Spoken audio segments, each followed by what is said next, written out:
राकेश कुमार, आपके अपने YouTube channel union teaching centre में आपका स्वागत है। आज हम लोग देखेंगे अनुच्छेद क्या, जो इसे फर्स्ट नंबर में हम क्या किए थे, जैसे भारतीय संविधान चल रहा था उसमें देखे थे भाग 1। आज हम लोग देखेंगे भाग 2 के बारे में चर्चा करेंगे। सभी आदमी क्या कीजिएगा, वीडियो को लास्ट तक देखिएगा, और जितने आदमी नए होंगे वह चैनल को सब्सक्राइब करके बेल आइकन को भी दबाना मत भूलिएगा, ठीक है ना। आते हैं और पूरे क्या कीजिएगा, कॉपी कलम निकाल के रखिएगा और जितना भी बात बताएंगे उसको नोट करके चलिएगा सभी आदमी, ठीक है।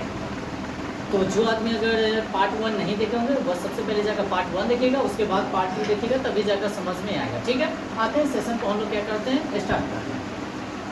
सबसे पहले चलेंगे भाग 1 हो चुका था, आज हम चलेंगे भाग 2। भाग 2 में क्या कहा गया है, नागरिकता क्या है। अगर देखा जाए अनुच्छेद की अगर बात किया जाए तो 395 है, 300 क्या है 95। वर्तमान में अगर देखा जाए तो 450 प्लस है, 450 क्या है प्लस। अगर भाग की अगर बात किया जाए टोटल भागों की संख्या भी कितना 22, बाकी वर्तमान में अगर देखा जाए तो 25 भाग है, कितने हैं।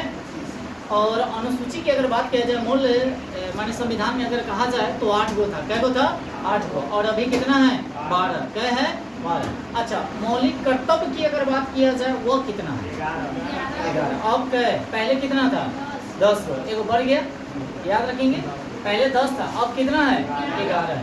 उसके बाद आगे चलते हैं, ठीक है ना। नागरिकता अधिनियम जो लाया गया था, याद रखेंगे वो कब लाया गया था 1955 में। आपसे एग्जाम में पूछेगा से नागरिकता अधिनियम कब लाया गया था, तो 1955 में, 1955 में, याद रखेंगे। उसके बाद आगे चलेंगे, गौर करेंगे, गौर फरमाएंगे क्या, देखिए तो ये ना रहा है ना। उसके बाद चलेंगे, भारत में नागरिकता प्राप्त करने की कै गो विधि है जानते हैं, 5। कै गो विधि है 5, यानी कि भारत में अगर रहना तो नागरिकता प्राप्त करने के लिए 5 विधियां है। क्या है, अगर यहाँ से अगर त्यागना है तो उसके लिए क्या है 3, अगर प्राप्त करना है तो 5 और त्यागना है तो 3। कौन कौन है से लिखिएगा। सबसे फर्स्ट नंबर है जन्म के आधार पे।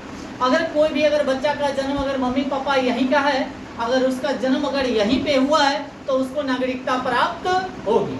उसके बाद कहता वंश के आधार पर, अगर उसकी मम्मी पापा अगर यहीं के हैं तो उसको भी नागरिकता प्राप्त होगी, याद रखेंगे। अगर ये जरूरी नहीं से अगर अदर देश में हम जाकर अगर वहाँ पे बच्चा को जन्म देते हैं तो वहाँ का नागरिकता प्राप्त हो जाएगा, मम्मी पापा यहाँ के हैं तो, कि ऐसा प्रावधान नहीं है, याद रखेंगे।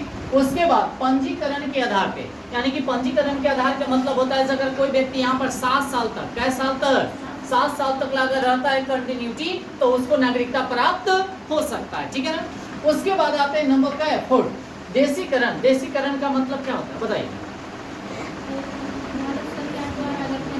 पंजीयन माने जो सर्टिफिकेट आपको दे दे, हाँ भाई आप भारत का नागरिक है, किसके द्वारा, केंद्र सरकार के द्वारा। तो जैसे देखिए हम लोगों के पास वोटर आई कार्ड, एक भी तरह का क्या है नागरिकता का माने प्रूफ नेशन नहीं, हम भारत का क्या है नागरिक है, तो उसी को अगर सपोज देखा जाए तो कह सकते हैं देशीकरण। आर्थिक यानी कि भूमि, भूमि के अगर मतलब है, अगर मान लिया जाए सर कोई भारत का कुछ हिस्सा नेपाल में चला गया, भारत का कुछ हिस्सा कहाँ चला गया नेपाल में, और वहाँ का माने हिस्सा उसमें माने कन्वर्ट हो गया और यहाँ से कट गया, तो यहाँ का जितना हिस्सा अगर जाएगा वहाँ का जो नागरिक रहेगा वह वहाँ का नागरिक कहलाएगा। अगर नेपाल का कुछ भाग हमारे यहाँ भारत में अगर मिल गया और जितना आदमी यहीं पे रहना शुरू कर दिया तो उसको कहाँ का नागरिकता मिलेगा, भारत का ही नागरिकता मिलेगा। वही कहा जाता है नंबर 5 आर्थिक भूमि, अर्जित भूमि, सॉरी क्या है अर्जित भूमि। अब आगे चलते हैं, भारत की नागरिकता का अंत जो किया जा सकता है कितने प्रकार से, 3 प्रकार से अंत किया जा सकता है ना। फर्स्ट नंबर की अगर बात किया जाए, नागरिकता का परित्याग करने से।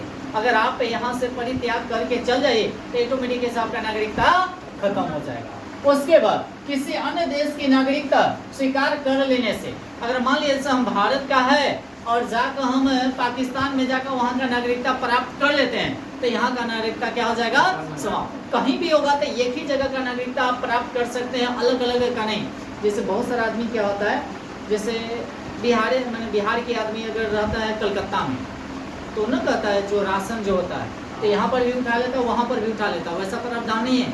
आप कहीं एक ही जगह का आप राशन उठा सकते हैं, या राशन कार्ड में एक ही जगह आप नाम क्या कर सकते हैं, हाँ जुड़वा सकते हैं या रखवा सकते हैं। ये नहीं से दोनों जगह अगर जगह पता चल जाएगा तो जितना भी लेगा वह सूद सहित सब क्या कर लेगा, वसूल लेगा। इस बात को ध्यान रखेंगे। इसलिए एक ही जगह से माने रहना चाहिए और एक ही जगह माने नागरिकता प्राप्त कर सकते हैं।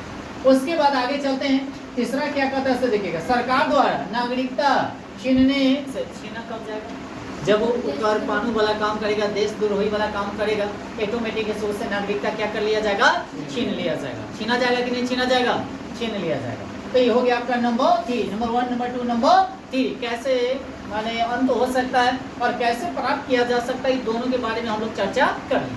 आगे चलते हैं। अनुच्छेद 5, जैसे अगर देखा जाए नागरिकता की अगर बात किया जाए, भाग 2 में अनुच्छेद कितना से कितना जानते हैं, 5 से 11। 5 से क्या है, तो 5 से 11 जो है अनुच्छेद किसका है, भाग 2। उसके बाद आगे चलेंगे।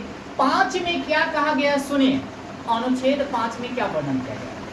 संविधान प्रारंभ में दी गई नागरिकता जो उस समय की नागरिकता से कभी है अंदर हो, माने कहने का मतलब जिस समय संविधान प्रारंभ किया गया था उस समय जितना भी व्यक्ति यहाँ पर था उसको नागरिकता प्राप्त हो। ठीक है। नंबर नेक्स्ट क्या कहता है, सो देखिएगा अनुच्छेद क्या है, 6 क्या कहता है सुनिएगा। पाकिस्तान से भारत, पाकिस्तान से कहा भारत आए लोगों को नागरिकता जिस समय बनाया गया था उसके कति बाद अगर आता है, मेरी बात समझ रहे हैं, तो उसको नागरिकता नहीं मिलेगी। मिलेगा कि नहीं मिलेगा। संविधान बन के तैयार हो गया और उसके बाद हुआ है तो क्या उसको नागरिकता मिलेगा, नहीं।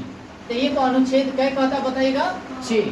अब 7 में क्या कहा जाता है सुनिएगा। अनुच्छेद 7 में क्या है, स्वतंत्रता के बाद और भारत में पाकिस्तान चले गए, माने स्वतंत्रता के बाद ऐसा हुआ जैसे हमारे भारत देश आजाद हुआ और हम चल गए कहाँ, पाकिस्तान, और फिर संविधान बने से पहले हम आ गए तो फिर हमको नागरिकता मिलेगा। समझ रहे हैं ना, या संविधान बन के तैयार हो गया उसके बाद आएंगे तो नहीं मिलेगा। ये अनुच्छेद 6 में कह दिया गया, समझ गया। और 7 में कहा गया है जो स्वतंत्रता के बाद और संविधान बनने से पहले हम आ जाते हैं तो हमको नागरिकता मिलेगी। अब क्या कहा जाता है सुनिएगा, ये तो हो गया। अनुच्छेद 8 में क्या वर्णन किया गया देखिएगा। अनुच्छेद क्या है आपका 8। अनुच्छेद 8 में क्या कहा गया है, विदेशों में भ्रमण करने, नौकरी करने, समझ रहे ना, पर यानी कि भारत की नागरिकता मिलेगा कि नहीं मिलेगा। जैसे यहाँ का आदमी है अदर माने विदेश में जाकर भ्रमण करता है तो वहाँ के नहीं बल्कि यहीं के रहेगा। भ्रमण करे घूमने से तो नागरिकता प्राप्त हो जाएगा, या अदर देश में जाकर नौकरी करेगा तो क्या वहाँ का नागरिकता प्राप्त होगा, नहीं, बल्कि यहीं का नागरिकता मिलेगा अगर भारत का आदमी है तो। या विदेश वाला अगर इतने अगर नौकरी करता है तो उसको वहीं के नागरिकता मिलेगा, बल्कि यहाँ के नहीं। ये जरूरी नहीं से हम कहीं पे जाकर नौकरी करने लगे तो वहीं के नागरिकता मिल जाएगा, वैसा बात नहीं है। तो आगे आते हैं। अनुच्छेद 9 क्या कहता है सुनिएगा, विदेशी नागरिकता लेने पर भारत की नागरिकता क्या हो जाएगा, समाप्त हो जाएगी, ऑटोमेटिकली से समाप्त हो जाएगा। अनुच्छेद क्या कहता है 9। अगर मान लिया जैसे हम विदेश में गए और वहीं की नागरिकता हम प्राप्त कर लिए तो भारत का नागरिकता समाप्त। अगर भारत का नागरिकता हम प्राप्त कर लिए तो वहाँ का नागरिकता आपका समाप्त हो जाएगा। अनुच्छेद क्या कहता है 9। अब 10 में क्या कहता है सुनिएगा, भारतीयों की नागरिकता बनी रहे तब तक जब तक कि वह कोई देश से विरोधी कार्य न करे। अगर मान लिया जैसे अभी तक आप भारत में हैं, आपके पास नागरिकता है, देशद्रोही कोई काम नहीं करते तो आपके पास नागरिकता है, अगर देशद्रोही काम करते तो आपका नागरिकता छीन लिया जाएगा। समझ रहे हैं ना कि अनुच्छेद क्या कहता है 10। क्या कहता है 10। 11 में क्या कहा गया सुनिएगा। अनुच्छेद 11 में नागरिकता संबंधी कानून संसद बनाती है। कौन बनाती है, संसद। अच्छा अगर कहेगा संसद के कितने अंग होते हैं, 3 है ना। कौन कौन होता है, लोकसभा, राज्यसभा और राष्ट्रपति। अगर लोकसभा की अगर बात किया जाए यह अस्थायी होता है। क्या होता है, अस्थायी। तो राज्यसभा क्या होता है आपका, अस्थायी होता है। उसके बाद लोकसभा को भंग किया जा सकता है, बाकी राज्यसभा को भंग किया नहीं किया जा सकता है। कोई भी अगर बजट वगैरह वगैरह जो पेश किया जाता है सबसे पहले कहाँ किया जाएगा, लोकसभा में किया जाएगा। कहाँ किया जाएगा, लोकसभा में किया जाएगा। और लोकसभा से अगर देखा जाए अगर किसी पर अगर महाभियोग भी लगाया जाता है तो लोकसभा का सबसे पहले कितना बहुमत होना चाहिए बताइएगा, 2/3 है ना, हम कह सकते हैं। तब जाकर वो राज्यसभा में पेश होगा, फिर वहां से मनोनीत करके तब जाकर किसी पर कथी लगा सकता है, महाभियोग। और महाभियोग अगर लगाने से पहले उसको 7 दिन पहले क्या किया जाता है, सूचना 14 दिन क्या दिया जाता है, पहले सूचना दिया जाता है हाँ भाई यहाँ पर महाभियोग लगने वाला है। उसके बाद अगर देखा जाए लोकसभा जो होता है अनुच्छेद कै में आता है, 81 में। राज्यसभा कितना में? 80 में। अगर लोकसभा में अगर टोटल सीटों की संख्या की अगर बात किया जाए तो कितना होगा जी? 545। अधिकतम कहेगा तो 550, ठीक है ना। ऐसे 552 था, जो दुओं को क्या कर दिया गया है? हटा दिया गया। एंग्लो इंडिया जो दुओं को नियुक्त किया जाता था उसको हटा दिया गया, ठीक है। अच्छा, कैमा संविधान संशोधन द्वारा उसको हटाया गया? 104 बार, याद रखेंगे।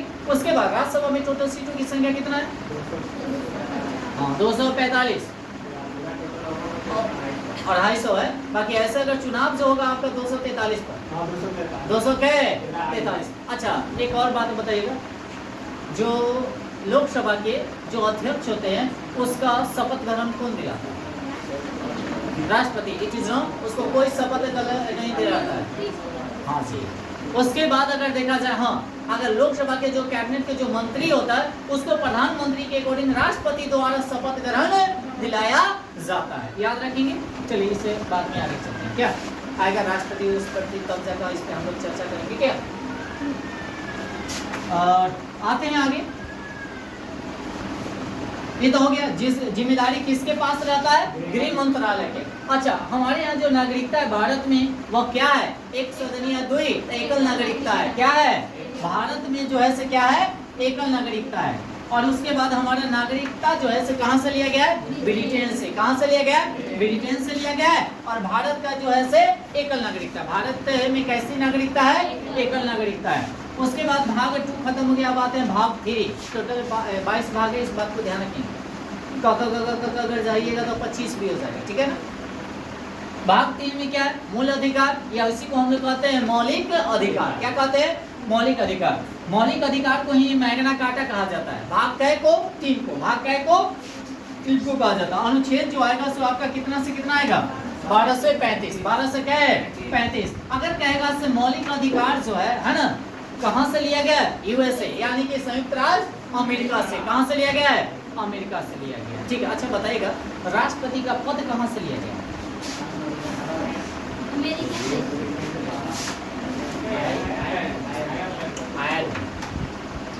उपराष्ट्रपति का पद अमेरिका से लिया गया, ठीक है ना। अच्छा जी, सही है। उसके बाद बताइएगा, जो नहीं गलती नहीं है, ठीक है, उतना होगा तो अपना देख लेगा। अपना गलती उल्टी होगा तो उसके लिए सॉरी, है ना। चलिए तो रहने देते हैं इतना ही। और सभी आदमी एक बार वीडियो को लाइक जरूर कीजिएगा, दोस्त महिमों में भी वीडियो को शेयर जरूर कीजिएगा। ओके, चलिए।